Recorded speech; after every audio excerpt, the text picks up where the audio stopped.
మన జానపాడు గ్రామంలో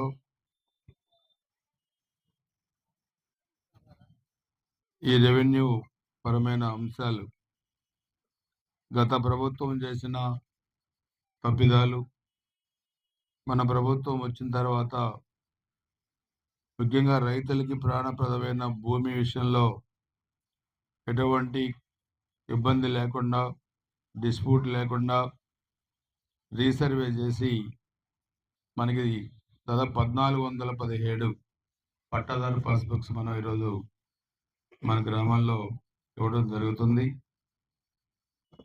రీసర్వే చేయాలని అనుకున్నప్పుడు ప్రభుత్వం నుంచి ఒక గ్రామాన్ని సెలెక్ట్ చేయమని చెప్పినట్లుగా ఇప్పుడు ఎంఆర్ఓ గారు కూడా చెప్పారు. ఇది మున్సిపాలిటీస్ తర్వాత అత్యధికంగా ఓట్లు ఎక్కువగా ఉన్న గ్రామం జానపాడు గ్రామం. దాదాపు 10,000 పైన 11,000 దాకా ఓటింగ్.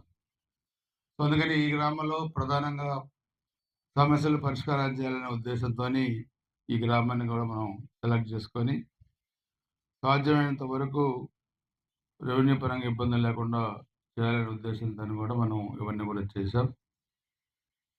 గత ప్రభుత్వంలో మనం చూస్తే 1924 వైసీపీ ప్రభుత్వంలో భూమి మనది, హక్కు మనది, పట్టదారు పాస్బుక్స్ మా పేర్లో, దీంట్లో ఫోటో మాత్రం వాళ్ళది. ఇది మన ముఖ్యమంత్రి గారు దీన్ని పూర్తిగా ఎన్నికల ముందే చెప్పారు. ఎవరైతే యజమాని ఉన్నారో దాని మీద యజమాని ఫోటోనే ఉండాలి. ప్రభుత్వం నుంచి ముఖ్యమంత్రి గారి ఫోటోనో, రెవెన్యూ మంత్రి గారి ఫోటోనో, లేకపోతే కలెక్టర్ గారి ఫోటోనో కాదు.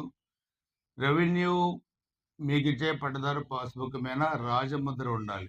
ప్రభుత్వం ముద్రించిన రాజముద్ర లోపల యజమానిగా మీ ఫోటో ఉండాలి తప్పితే ఎవరి ఫోటోలు దీంట్లో ఉండకూడదని చెప్పి దీంట్లో ఎవరి ఫోటో లేకుండా ముద్రించింది మన ప్రభుత్వం అని చెప్పి కూడా మీ అందరూ కూడా తెలియజేస్తా ఉన్నారు. అందుకే ఈరోజు మనం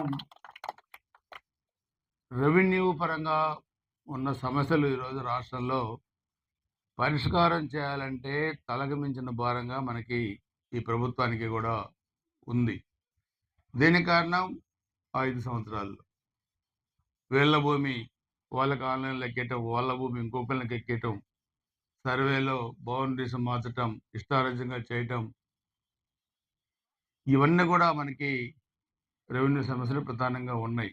భూమిని ఎంత అపూర్వకంగా చూసుకుంటాడో, ఒక సెంటు భూమి కూడా తన భూమి వేరే వాళ్ళకి పోతుందంటే కూడా రైతు ఒప్పుకోడు. అంత సెంటిమెంట్ ఉంది భూమి మీద రైతాంగానికి.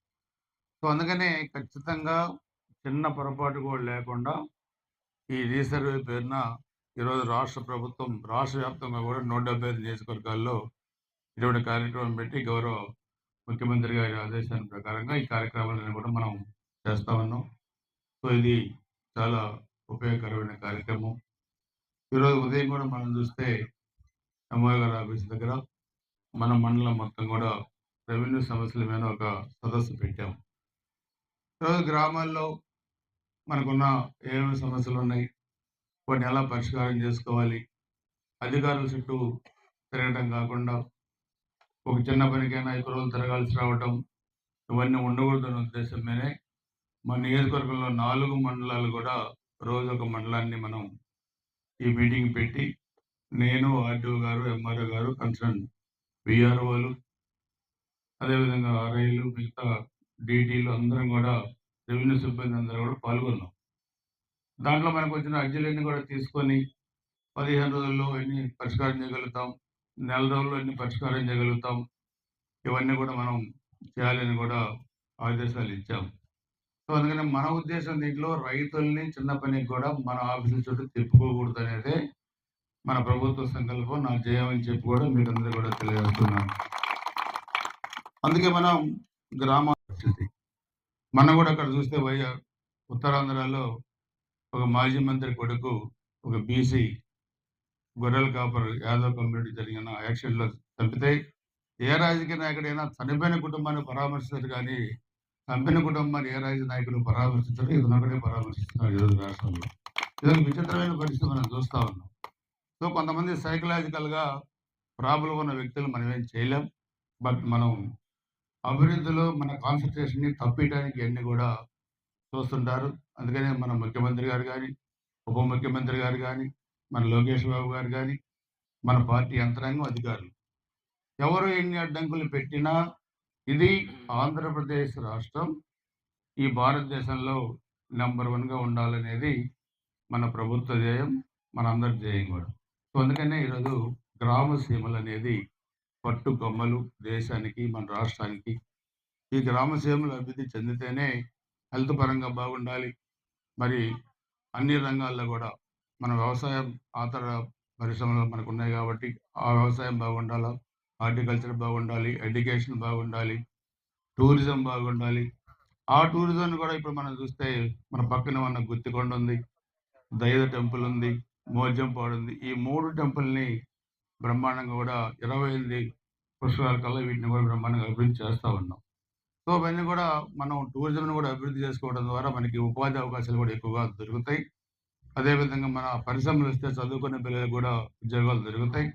ఇది అందరి మన ధ్యేయం. అందుకే నేను కావాలని ఈరోజు అక్కడికే పిలిచి ఇద్దామనుకున్నాం కానీ పడదారు పాస్ కాదు. ఈ గ్రామం రావాలి. ఇది పెద్ద గ్రామం. ఇంకా అభివృద్ధికి నిధులు మీరు అడగండి.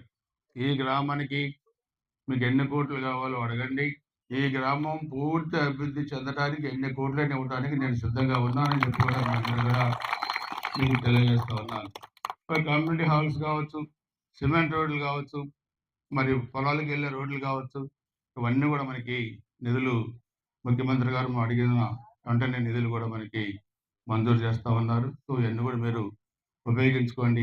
ఒక పెద్ద గ్రామం, అన్ని కమ్యూనిటీస్ ఎక్కువగా ఉన్న గ్రామం, అన్ని కులాల అభివృద్ధి సంక్షేమంగా నేను మన ప్రభుత్వం పనిచేస్తూ ఉన్నాం కాబట్టి మీరు తప్పకుండా ఉపయోగించుకోండి.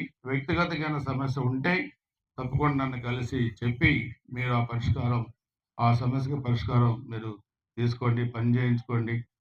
నేను పార్టీలకు అతీతంగానే పనులు కూడా చేస్తున్నాను. మీరు సీఎం రిలీఫ్ ఫండ్ ఉంది. ఎవరేమొచ్చినా 10 లక్షలైనా, 5 లక్షలైనా ఆరోగ్యం బాగాలేదంటే నేను పార్టీ చూడకుండా పనులు చేస్తూ ఉన్నాం. సో అందుకనే ఇవన్నీ కూడా ఈ నియోజకవర్గం మంది 35 సంవత్సరాలు ఒక సుదీర్ఘమైన అనుబంధం మనకి నియోజకవర్గంతో ఉంది. మీలాగనే ఒక వ్యవసాయ కుటుంబం నుంచి వచ్చిన నేను అన్న నందమూరి తారక రామారావు ఆశీస్సులతో 94లో నాకు బాగా గుర్తు, గత మీటింగ్లో కూడా చెప్పారు. 94లో ఫస్ట్ టైం నాకు సీట్ ఇచ్చినప్పుడు కారంపూడి మీటింగ్ పిలిపించారు అన్నగారు. అక్కడి నుంచి పిల్లల మీటింగ్కి వెళ్ళేటప్పుడు కీర్తన రథం మీద పైన ఎన్టీ రామారావు గారితో కూర్చొని మన జానపద గ్రామం నుంచి నేను వెళ్ళిన సందర్భం నాకు ఇప్పుడు కూడా నాకు ఆ కళ్ళలో మెదలాడుతూనే ఉంటుంది.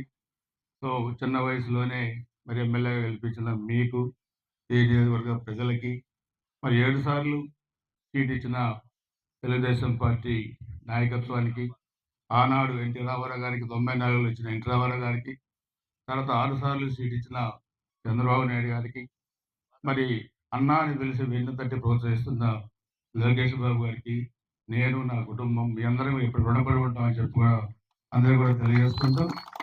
చాలా సంతోషం. మీరందరూ పెద్ద ఎత్తున రైతాంగం వచ్చే కార్యక్రమంలో పాల్గొన్నందుకు పేరు పైన ధన్యవాదాలు. అదేవిధంగా ఎంఆర్ఓ గారు కూడా బాగా పనిచేస్తూ ఉన్నారు.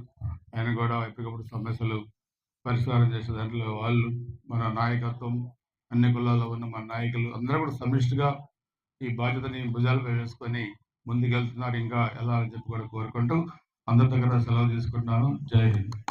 నమస్కారం. నెక్స్ట్ సీమ నరసయ్య గారు కూడా రండి.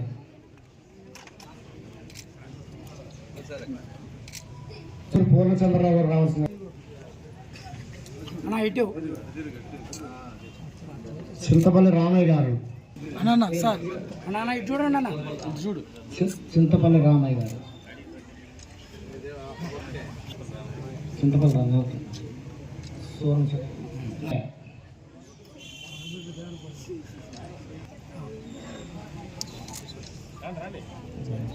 గురిజాల పెదజాన్ గారు సార్,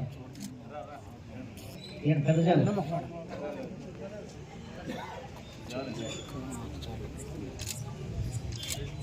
కోసల ఆంజనేయులు గారు, నన్నపనేని రామచంద్రయ్య గారు రావాలి, సన్నపనేని రామచంద్రయ్య గారు గారు,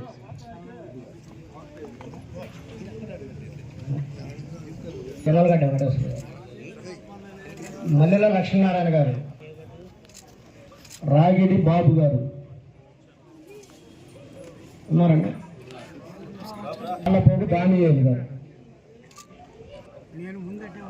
ఉన్నం సాంబశివరావు గారు, శివ గారు, కొంక రామాంజనేయులు గారు,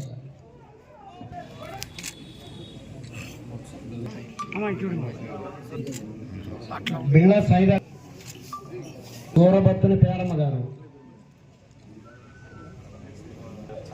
తాళ్ళపోగు రత్నమ్మ,